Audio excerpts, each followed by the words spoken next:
Hello, welcome back to the channel. I feel like I've been gone for so long. I didn't do any YouTube shorts this week, and I didn't do a video on Monday, and it feels like I've been gone away from YouTube for a while. And it was kind of nice, but on the other hand, I kind of missed you guys.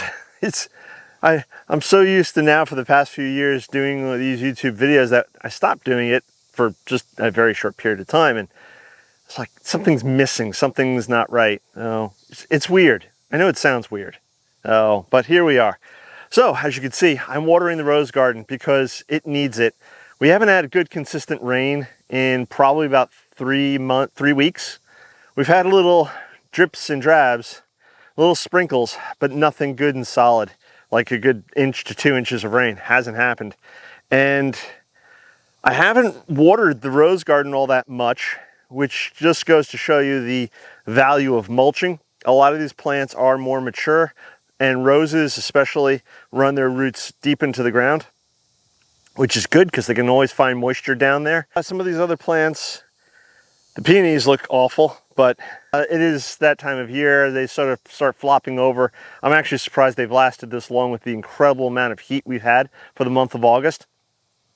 And it has been a lot.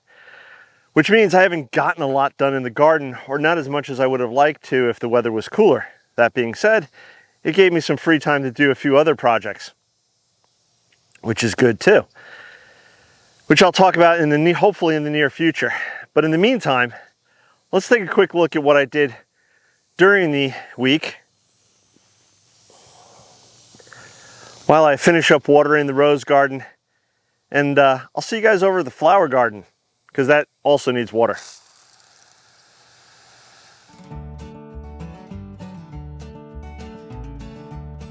Well, as you can see here, I spent an evening deadheading the Mexican sunflowers. I didn't realize that so many of the flowers had gone over, so it took me quite a while to do this. Then I had to clean out some tomatoes from the deck. And then Wednesday morning, which was pretty cool temperature-wise, I went outside and I started doing some weeding. And this flower bed had gotten overgrown with some grasses, so it took me a while to clear it all out, and there was a couple of wheelbarrows full of grass. But in the end, it turned out okay.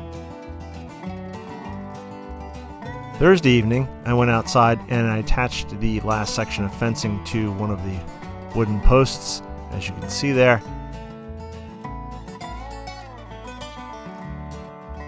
And then I had to clear out some of the grass along the beds where the fencing would go, so that I can then run the fencing along there.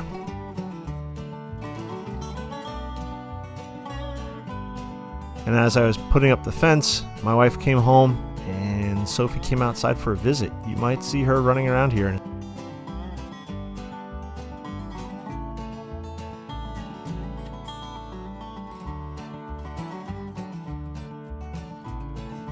And then I finished attaching the fencing to the post, cut off the excess, tidied it all up. And I have to say, working in the evenings has been much more pleasant than working in the hot, broiling sun. Here I am finishing up watering the flower beds, and back of my neck feels like it's on fire.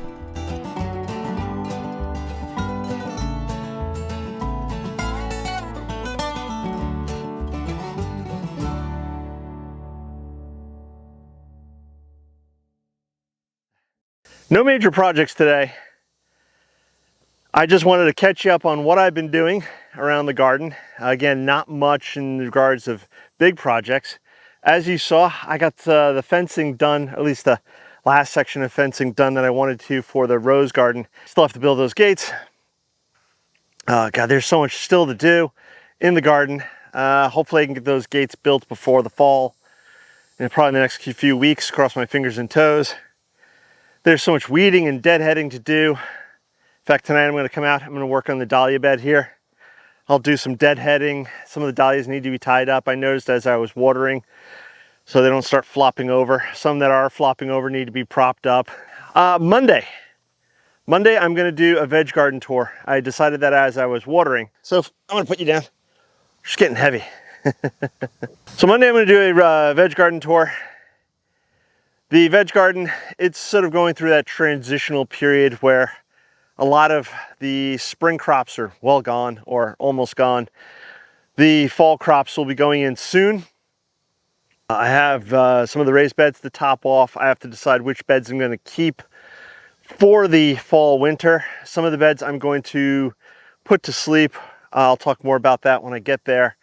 The in-ground beds will probably be going October, November.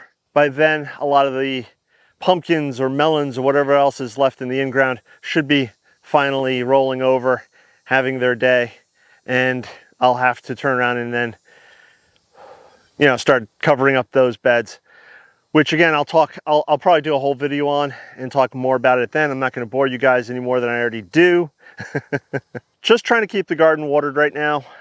Trying to keep everything alive and healthy and thriving. The mulch has been a huge help this year. I haven't watered the garden that much, probably once to twice a week. Earlier in the season, I was watering it more just until a lot of the seedlings and the younger plants did get themselves established. But once they're established and the mulch is applied, they've been holding out pretty well, which is nice. The rose garden, it needs deadheading, and I need to get back into many of those projects. I still have to finish weeding underneath the privet hedge.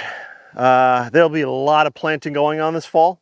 So if you haven't subscribed, please subscribe. Click that bell icon to be notified when I do post up a new video, because you never know what I'm going to be getting up to next. Like I said, there's going to be a lot of planting going on this fall.